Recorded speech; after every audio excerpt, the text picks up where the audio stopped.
Seja muito bem-vindo ao Direito Penal. Eu sou o delegado Rodrigo Peçanha e hoje nós vamos dissecar o marco do combate ao crime organizado, a Lei 15.358 de 2026. Mas antes de iniciarmos, eu tenho um aviso importante. Para você acompanhar essa aula em alto nível, eu disponibilizei um PDF denso, esquematizado e atualizado com toda a parte material dessa lei. Material de apoio definitivo que eu preparei para os meus alunos de mentoria. E o link para baixar esse material gratuitamente está aqui na descrição desse vídeo, no primeiro comentário fixado. Pegue o seu e vamos para a aula. Vamos aí ao nosso nono bloco, continuando a análise do artigo 2º da Lei 15.358 de 2026, o marco do combate ao crime organizado. E agora ficou para a gente ver o parágrafo 6º da lei, que tem um grave problema aqui ligado à inconstitucionalidade. Olha, o parágrafo 6º diz que fica vedada a concessão do benefício de auxílio-reclusão, previsto no artigo 80 da Lei 8.213, de 24 de julho de 1991, aos dependentes do segurado que estiver preso cautelarmente ou cumprindo pena privativa de liberdade em regime fechado ou semiaberto, em razão do cometimento dos crimes previstos neste artigo. Então vamos com calma aqui para a gente entender bem qual foi a ideia do legislador e qual é o problema ligado à inconstitucionalidade aqui que me parece ser evidente. Olha, a Lei 8.213 é a Lei de Benefícios da Previdência Social.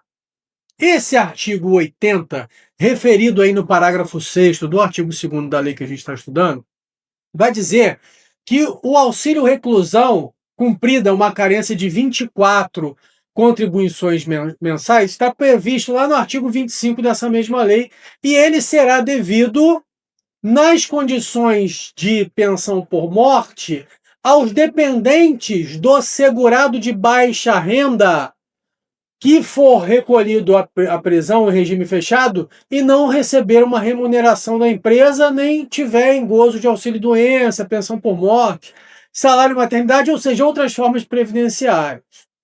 Acontece que esse benefício do auxílio-reclusão, ele tem previsão constitucional. Ele está lá no artigo 201, inciso 4º da Constituição. É um benefício destinado aos dependentes do preso, não ao preso. E o requisito é que esse segurado seja de baixa renda. Então, o artigo 201 da Constituição vai dizer que a Previdência Social será organizada sob a forma do regime geral da Previdência Social, que tem o caráter contributivo, de filiação obrigatória, e observados os critérios que preservem ali o equilíbrio financeiro e atuarial, e vai depender.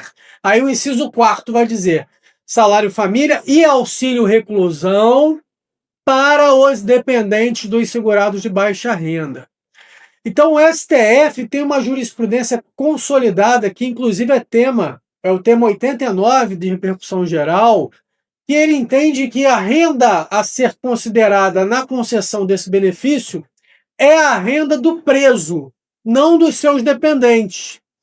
Então, quando a lei proíbe o benefício com base na capitulação do crime, ela parece ferir o princípio da intransmissibilidade da pena, que está lá no inciso 45 do artigo 5º.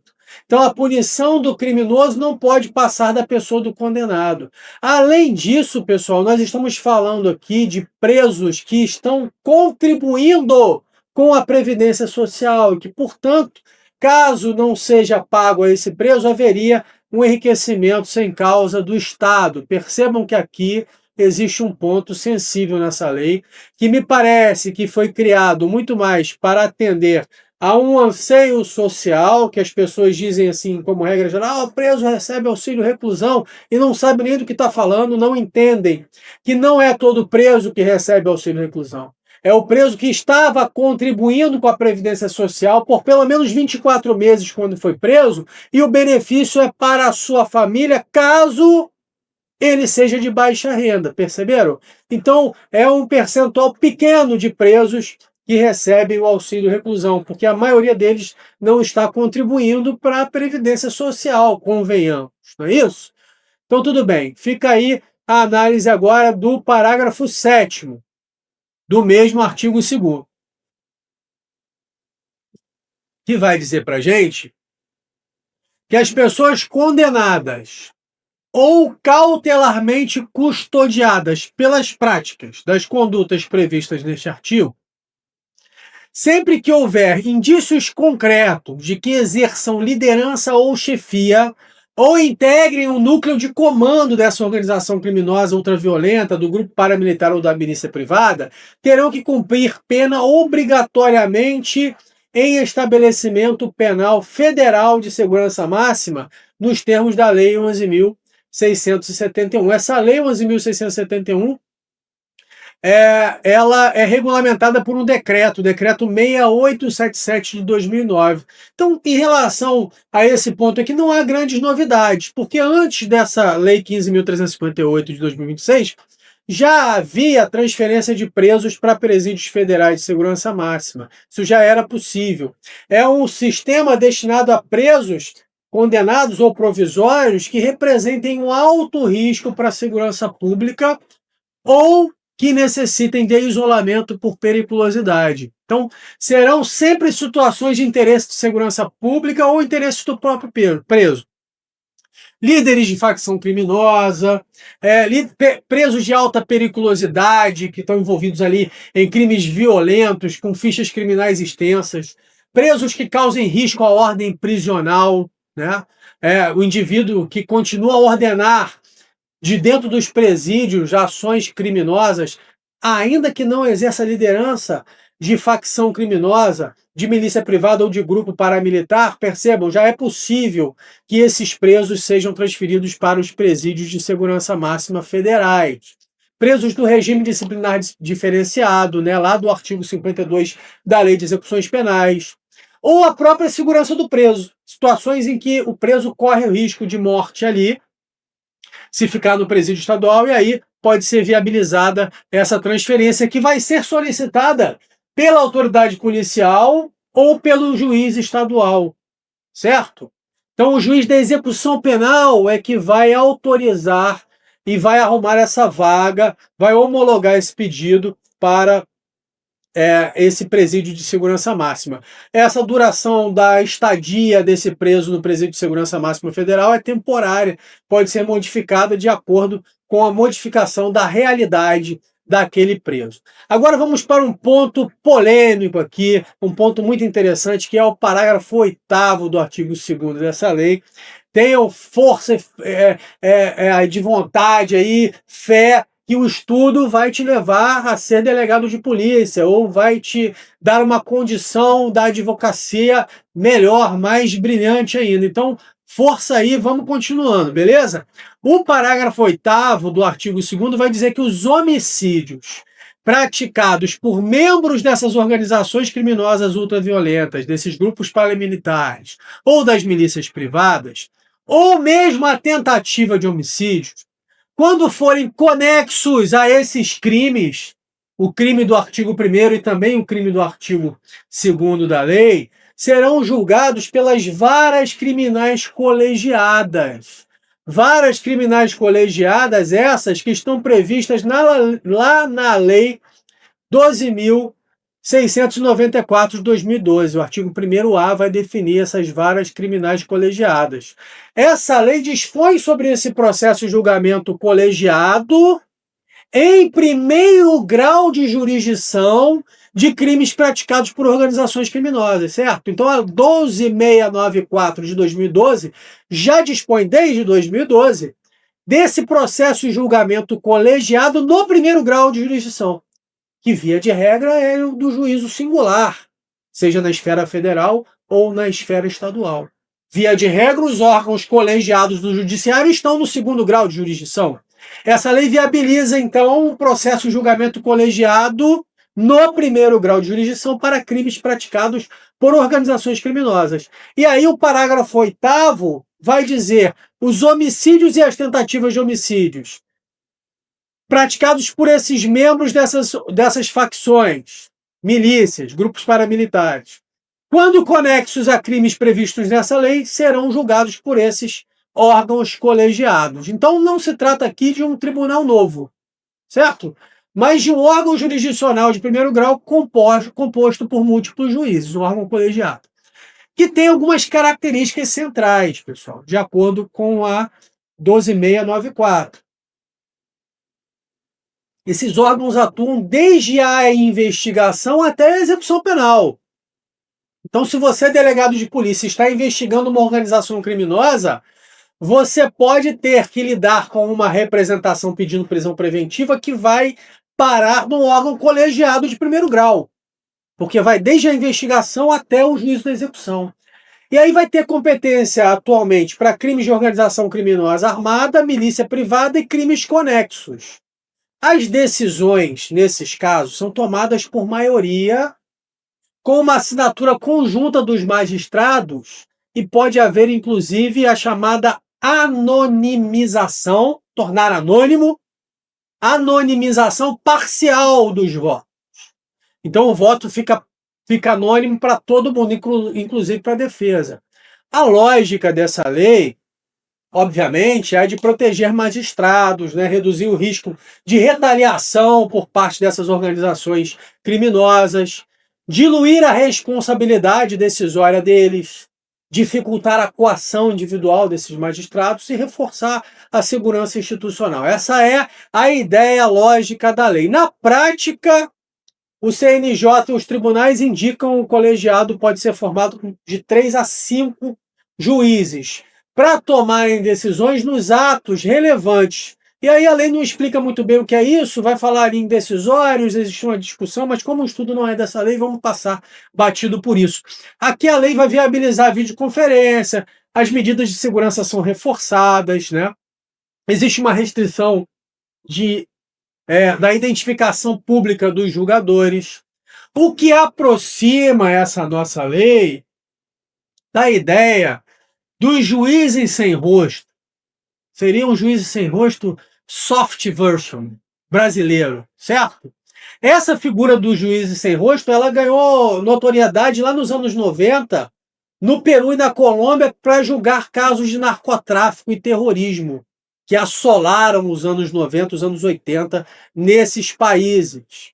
E também ficou famosa com a Operação Mãos Limpas, para combater a máfia italiana lá nos anos 90. Operação Mani Pulite, certo?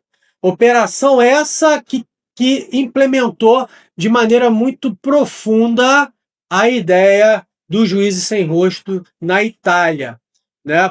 O professor Auri Lopes Júnior, inclusive, indica que, quando formos fazer leituras sobre a Operação Mãos Limpas na Itália, que a gente busque fontes italianas, pessoas que viveram aquele momento, porque a operação tem também o seu lado obscuro, beleza? Então, a pergunta que fica é, isso já está funcionando? Funciona, mas não é uniforme no Brasil. A lei vai autorizar a criação desses colegiados de primeiro grau, mas não vai impor. Então depende de um ato do tribunal, certo? Existe, por exemplo, em Santa Catarina, a criação de varas especializadas com órgãos colegiados de primeiro grau e a anonimização parcial de decisões, com críticas relevantes. Agora vamos lá para o nosso parágrafo 8º, agora que a gente já entendeu o que seriam esses órgãos colegiados. Aqui, pessoal, existe um problema grave. O parágrafo 8º desloca a competência de homicídios, inclusive os tentados, quando forem conexos a crimes praticados por essas organizações criminosas ultraviolentas, para essas varas colegiadas. Isso é altamente sensível porque, como todos sabemos, o Tribunal do Júri possui competência constitucional e não está em qualquer artigo da Constituição. Está no artigo 5º, no inciso 38, é direito fundamental. Então existirá certamente uma tensão entre essas varas colegiadas para julgar esses homicídios e a competência constitucional do Tribunal do Júri. Percebam o seguinte, o STF já sinalizou que não existe violação ao juízo natural desde que a criação desses colegiados de primeiro grau sejam gerais e abstratos. Beleza? Então essa é uma interpretação consolidada do STF. Fala que é uma norma de organização judiciária e que, se for instituído antes do fato, não seria um tribunal de exceção. Então, o modelo em si é constitucional. Mas o STF decidiu isso em relação a 12.694. Não, obviamente, em relação ao parágrafo 8º da 15.358, que a gente está estudando, porque essa lei é agora, de 25 de março de 2026. Então, os problemas que eu consigo ver aqui é o seguinte: existe aqui um problema em relação ao juiz natural, porque há um deslocamento de competência com base em critérios, muitas vezes, abertos. Organizações criminosas, risco à ordem pública, o que poderia provocar uma violação indireta ao artigo 5º, inciso 53 da Constituição. Esse modelo também, com a possibilidade de ocultar votos divergentes, ele pode impedir a identificação do julgador. O que eu trago para vocês aqui é a doutrina do direito processual penal garantista, mas não aquele garantismo monocular, como dizia o saudoso professor Luiz Flávio Gomes, mas um garantismo integral, que pesa os dois lados, tá? Existe aqui um déficit de transparência e de controle recursal claro para a defesa. Porque como é que a ampla defesa aqui vai ser exercitada se o advogado não pode arguir suspeição nem impedimento, já que ele não sabe quem é o juiz? Perceberam isso? Então, parte da doutrina vai dizer que viola a publicidade, que viola a vedação ao anonimato, lá do artigo 5º, inciso 4º da Constituição, e que agora, principalmente depois do pacote anticrime com o juiz da garantia, o mesmo colegiado pode atuar na investigação e depois no julgamento. Isso violaria o sistema acusatório, o sistema do juiz das garantias. Mas essas observações que eu fiz são existentes mesmo antes do parágrafo 8º do Marco do Combate ao Crime Organizado entrar em vigor. Aqui nós temos um problema grande porque imaginem que há conexão do homicídio com esse crime da lei do Marco do Combate ao Crime Organizado. O crime cometido pela facção conexo com o homicídio, né? A Constituição vai trazer uma competência do júri que, segundo a visão dos constitucionalistas, é mínima e inderrogável. É direito fundamental de primeira dimensão. Então, retirar do júri para levar para a vara colegiada de primeiro grau me parece materialmente inconstitucional. A única interpretação possível que eu vislumbro para salvar essa norma é se a vara colegiada atuar na fase prévia até a pronúncia, mas o tribunal do júri, na segunda fase do rito procedimental do júri, continuar valendo. Então não seria um juiz singular para pronunciar esse réu, integrante da facção criminosa ultraviolenta, que cometeu um homicídio ou uma tentativa de homicídio, seria um órgão colegiado, usando a 12.694, mas depois da pronúncia, tribunal do júri, para arredondar para ficar constitucional. Senão essa norma fica altamente vulnerável no controle de constitucionalidade. E ainda, dessa primeira fase, com todos aqueles problemas que eu disse para vocês em relação ao juiz das garantias. Percebam, isso você vai levar para uma segunda fase de prova para demonstrar uma análise crítica para o seu examinador. Se você está fazendo prova para delegado, obviamente que você tenta jogar mais um pouquinho para a constitucionalidade. Via de regra, não exagerando, obviamente, seja constitucionalista mesmo sendo delegado, candidato a delegado, candidato a promotor de justiça, não importa, seja sempre constitucionalista, mas é claro que existe um viés de acusação nesses cargos. Então, moderadamente, tenta salvar a lei. Se for defensoria pública, é marretada de cima e embaixo, é inconstitucional e pronto, por esses motivos que eu falei. Então, essas varas criminais colegiadas, elas são, sim, um mecanismo de especialização e proteção institucional do judiciário no enfrentamento a essa criminalidade organizada perigosíssima, previsto lá no artigo 1º-A dessa lei 12.694. Então, ela vai se caracterizar por essa atuação conjunta de múltiplos magistrados no primeiro grau de jurisdição. Então, o STF admitiu em linhas gerais a constitucionalidade, mas essa lei 12.694 já enfrenta duras críticas da doutrina quanto à publicidade, a motivação das decisões, essa situação da anonimização dos juízes, que dificultaria a ampla defesa, que é um direito fundamental. Agora, a ampliação da competência para alcançar os crimes dolosos contra a vida, os homicídios, e mais, só uma coisa que eu esqueci de falar. Digamos que haja essa interpretação constitucional e a primeira fase do procedimento do júri seja realizada nesse tribunal colegiado e a segunda fase pelos jurados. Lá na segunda fase, o júri vai pegar tudo. Vai pegar o homicídio e vai pegar o crime conexo, que é o crime aqui do artigo 2º ou 3º da lei que a gente está estudando, beleza? Então, como eu ia falando, a ampliação dessa competência para alcançar esses crimes dolosos contra a vida vai suscitar esse questionamento em relação à possível inconstitucionalidade material desse dispositivo, beleza? Eu sei que a teoria, por si só, não vai garantir a sua aprovação. O que separa o candidato aprovado daquele que fica pelo caminho é a capacidade de aplicação do conhecimento na hora da prova. E por isso eu preparei um curso intensivo com 30 questões inéditas, estilo FGV, Sebrasp, sobre esse tema, comentadas assertiva por assertiva, ponto por ponto, com fundamentação jurisprudencial, legal e doutrinária e foco nas pegadinhas de prova. É uma preparação cirúrgica por um investimento de apenas R$ 37,90, o preço de um lanche, mas com o valor de uma mentoria. O link para adquirir o curso também está aqui na descrição desse vídeo. Você já sabe, aqui no Direito Penal On, toda segunda-feira às 19 horas, eu tenho um encontro com você para a gente estudar uma lei penal especial. E agora nós estamos na série do Marco do Combate ao Crime Organizado. Te espero na próxima segunda.